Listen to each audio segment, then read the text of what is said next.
नमस्ते दोस्तों, मैं डॉक्टर मिथुन वसावा आपका हार्दिक स्वागत करता हूं नेट इंग्लिश समरी पर। यहां हम यूजीसी नेट के लिए इंग्लिश लिटरेचर की समरी बताते हैं। आज हम बात करेंगे मिडल एज की important poem the divine comedy के बारे में। तो चलिए शुरू करते हैं। द डिवाइन कॉमेडी को इटालियन साहित्य की सबसे महान रचना मानी जाती है। साथ ही यह पश्चिमी साहित्य की सबसे बेहतरीन कृतियों में से एक है।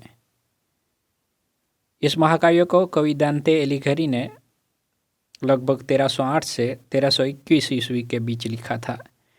यह कविता 14वीं सेंचुरी के कैथोलिक धर्म और इटली की राजनीति से बहुत गहराई से जुड़ी हुई है। यह महाकाव्य कवि दांते की नर्क यानी इन्फर्नो, शुद्धि स्थल यानी परगेट्रियो और स्वर्ग की काल्पनिक यात्रा का वर्णन करता है। इसमें दांते अपने मार्गदर्शक रोमन कवि वर्जिल के साथ नरक के अलग अलग क्षेत्रों की यात्रा करते हैं। इस वीडियो में हम सिर्फ इन्फर्नो के बारे में बात करेंगे। इस महाकाव्य की रचना के पीछे एक बहुत बड़ी राजनीतिक सजा छिपी हुई है। कवि दांते एलिघरी फ्लोरेंस की राजनीति में सक्रिय थे। दुर्भाग्य से 1302 में उनके विरोधी दल ने शहर पर कब्जा कर लिया और दांते पर भ्रष्टाचार का झूठा आरोप लगा दिया और उन्हें हमेशा के लिए फ्लोरेंस से बाहर निकाल दिया। दांते को चेतावनी दी गई थी कि यदि वे कभी भी वापस लौटे तो उन्हें मार दिया जाएगा।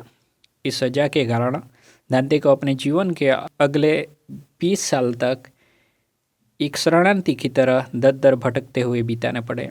हालांकि यह निर्वासन उनके लिए बेहद पीड़ादायक था, लेकिन इसी दौरान उन्होंने अपनी सारी नाराजगी, निराशा और आध्यात्मिक समझ को अपनी सबसे बड़ी रचना द डिवाइन कॉमेडी में उतार दिया। तो ये थी डिवाइन कॉमेडी के रचना के पीछे की कहानी। हम आगे बढ़ने से पहले पोएम का स्ट्रक्चर देख लेते हैं। कविता को मुख्य 3 खंडों में बांटा गया है, जिसे कैंटिकल्स कहते हैं, जिनमें पहला भाग इन्फर्नो 34 चैप्टर में है। चैप्टर यहाँ पे इटालियन में कैंटोस कहा गया है। दूसरा भाग परगेट्रियो 33 चैप्टर में है और आखिरी पार्ट पेरेडिसियो 33 चैप्टर में बटा हुआ है। पूरी कविता में लगभग कुल 100 चैप्टर है और यह कविता तेर्जारिमा यानी 3-3 पंक्तियों की स्टाइल में लिखी गई है। तेर्जारिमा की शुरुआत दांते ने ही की थी। दांते ने इसे पारंपरिक लैटिन के बजाय टस्कन स्थानीय भाषा में लिखा है, जो एक क्रांतिकारी फैसला था जिसने आधुनिक इटालियन भाषा की नींव स्थापित करने में महत्वपूर्ण भूमिका निभाई। तो चलिए देखते हैं दांते की हेल की जर्नी। दांते की यात्रा 1300 में ईस्टर से पहले की रात को शुरू होती है और लगभग 7 दिन बाद स्वर्ग में ईश्वर के दर्शन के साथ समाप्त होती है। यह कहानी शुरू होती है एक अंधेरे जंगल में। कवि दांते एलिघरी एक घने अंधेरे जंगल में खो जाते हैं। जब दांते एक रोशनी वाले पहाड़ की ओर चढ़ने की कोशिश करते हैं, तभी 3 भयानक जानवर तेंदुआ, सिंह और भेड़िया उनका रास्ता रोक लेते हैं। ठीक तभी रोमन कवि वर्जिल वहां प्रकट होता है। वर्जिल को दांते की प्रियतमा बिट्स ने भेजा होता है। वर्जिल बताते हैं कि दांते सीधा पहाड़ पर नहीं चढ़ सकते। उन्हें मुक्ति पाने के लिए इन्फर्नो यानी नर्क और परगेट्रियो यानी शुद्धि स्थल के कठिन रास्ते से गुजरना होगा। सबसे पहले वर्जिल दांते को लेकर नर्क के प्रवेश द्वार को पहुंचते हैं। नर्क का द्वार खोलते ही वो एंटी हेल में पहुंचते हैं, जो नर्क के मेन गेट से लेकर एकरन नदी तक है। यहाँ वे आत्माएं हैं जो उदासीन थी, जिन्होंने जीवन में कभी भी सही या गलत का पक्ष नहीं लिया। उनकी सजा यह है कि वे हमेशा एक बिना मकसद के झंडे के पीछे भागती रहती है और ततैया उन्हें डंक मारता रहता है। दांते और वर्जिल एंटी हेल से आगे बढ़ते हैं और एकरन नदी के किनारे पहुंचते हैं। यहाँ उनकी मुलाकात नदी के नाविक केरन से होती है। केरन दांते को जीवित देखकर उन्हें नाव पर बिठाने से साफ मना कर देता है। वर्जिल शांत आवाज में केरन को कहता है, where there is a will there is a way, और बताता है कि यह ईश्वर की यात्रा हो रही है। जैसे ही सभी आत्माएं नदी पार करने के लिए इकट्ठा होती है, एक भयानक भूकंप आता है। वो इस वजह से आया है कि यहाँ जीवित व्यक्ति ईश्वर द्वारा निर्धारित सीमा पार कर रहा है। डर के मारे दांते बेहोश हो जाता है। भूकंप के बाद जब दांते की आंख खुलती है तो वे एकरन नदी के पार नरक के फर्स्ट सर्कल यानी लिम्बो में होते हैं। यह उन नेक लोगों का घर है जो मसीह से पहले पैदा हुए थे या बिना बपतिस्मा हुए मर गए थे। जैसे स्वयं कवि वर्जिल भी उस जगह का है। उन्हें कोई शारीरिक दर्द नहीं मिलता, लेकिन वे हमेशा इस दुख में रहते हैं कि वे कभी ईश्वर को देख नहीं पाएंगे। दांते यहाँ कई महान हस्तियों को देखते हैं। इनमें कवि होमर, प्लेटो, एरिस्टोटल और हेक्टर सीजर जैसे योद्धा भी शामिल हैं। लिम्बो को पार करने के बाद दोनों नीचे सेकंड सर्कल में उतरते हैं, और जहाँ वासना, हिंसा और धोखाधड़ी के पापों के लिए सजा और भी कठोर हो जाती है। जहाँ उनकी मुलाकात राक्षसी न्यायाधीश मिनोस से होती है। मिनोस जो अपनी पूंछ लपेटकर बताता है कि आत्मा किस सर्कल में जाना है। उसके पाप के हिसाब से आत्मा को बताता है कि उसे किस सर्कल में अपना पाप भुगतना है।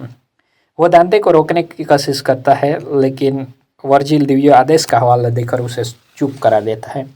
यहाँ पापियों को एक हिंसक, अंधेरे और अथक बवंडर द्वारा लगातार पीटा जाता है, जिनमें सेमिरामिस, क्लियोपेट्रा, ट्रॉय की हेलन सब यहाँ पे है। इसके बाद अब दोनों तीसरे सर्कल में उतरते हैं। यहाँ वे लोग हैं जिन्होंने जीवन में अत्यधिक और बिना संयम के खाया पिया और केवल शारीरिक सुख पर ध्यान दिया।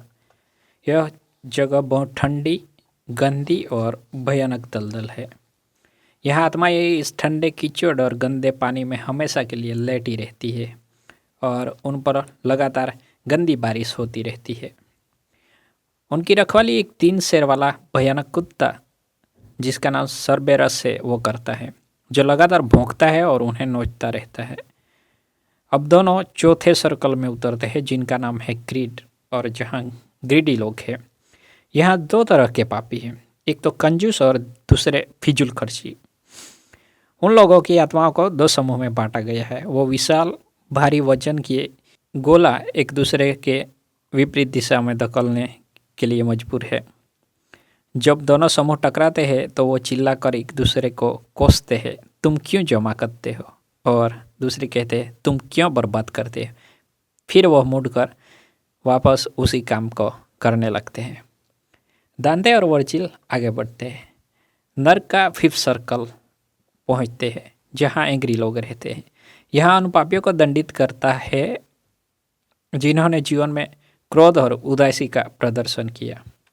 जो जीवन में हिंसक थे वे नदी की सतह पर हमेशा जबरदस्त शारीरिक लड़ाई में लगे रहते हैं, एक दूसरे को काटते और फाड़ते हैं।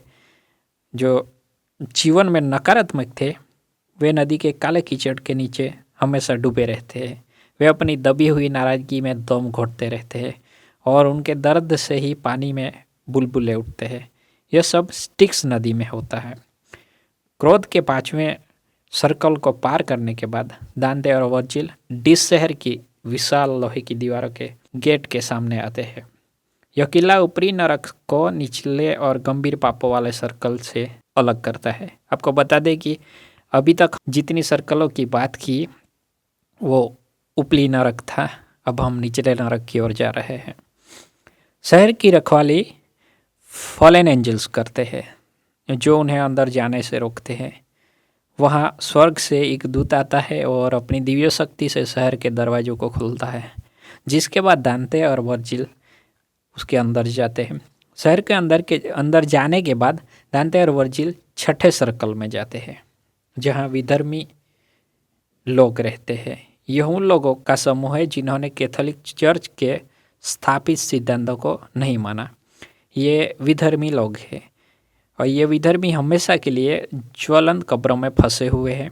आग की लपेटों की तीव्रता उनके पाप की गंभीरता के अनुसार होती है। उसके बाद अब आता है 7th सर्कल। यहाँ 3 प्रकार के हिंसक पापी हैं। एक तो दूसरों के खिलाफ हिंसा करने वाले उबलते खून में डूबे रहते हैं, खुद के खिलाफ हिंसा करने वाले कांटेदार पेड़ में बदल जाते हैं, और ईश्वर के खिलाफ हिंसा करने वाले जलती हुई रेत पे लेटे रहते हैं। 7वें सर्कल को पार करने के बाद दांते और वर्जिल जेरियन नाम का उड़ने वाला राक्षस की पीठ पर बैठकर नरक की गहराई में जाते हैं और 8वें सर्कल में पहुंचते हैं। 8वां सर्कल फ्रॉड के लिए है, जिसे 10 खाइयों में बांटा गया है। हर खाई में अलग अलग प्रकार के फ्रॉड की सजा है। 8वें सर्कल को पार करने के बाद दांते और वर्जिल पृथ्वी के केंद्र यानी 9वें सर्कल में पहुंचते हैं, और यह सबसे बड़ा पाप यानी विश्वासघात करने का दंड स्थल है। यह जगह बर्फीली जमी हुई झील है जिसे कोकिटस कहते हैं। यहाँ पापी बर्फ में जमे हैं, जो उनके ठंडे दिल का प्रतीक है। नरक के ठीक केंद्र में बिंदु में लूसीफर यानी शैतान फंसा हुआ है। वह बर्फ में जमा हुआ है और उसके 3 भयानक मुंह है। इन मुंह में वो इतिहास के महान विश्वासघाती जूदास इस्करियोत, ब्रूटस और कैसियस को हमेशा चबाता रहता है। और नरक से बाहर आने के लिए दांते और वर्जिल शैतान के शरीर पर से नीचे उतरते हैं, और वहाँ पृथ्वी का केंद्र बिंदु है, और उस केंद्र बिंदु से गुजरते हुए दुनिया की दूसरी तरफ निकल जाते हैं, जो शुद्धिकरण पर्वत के नीचे का एक किनारा है, वहाँ पे निकलते हैं, और ऐसे करके वो पुर्गेटरी पर्वत के पास पहुँचते हैं। तो दोस्तों, ये थी डिवाइन कॉमेडी की डरावनी बातें। अगर आप दूसरे पार्ट के बारे में जानना चाहते हो तो कमेंट करें, चैनल को सब्सक्राइब करें और वीडियो को ज़रूर लाइक करें। अगले वीडियो में मिलते हैं किसी और दुनिया में। धन्यवाद।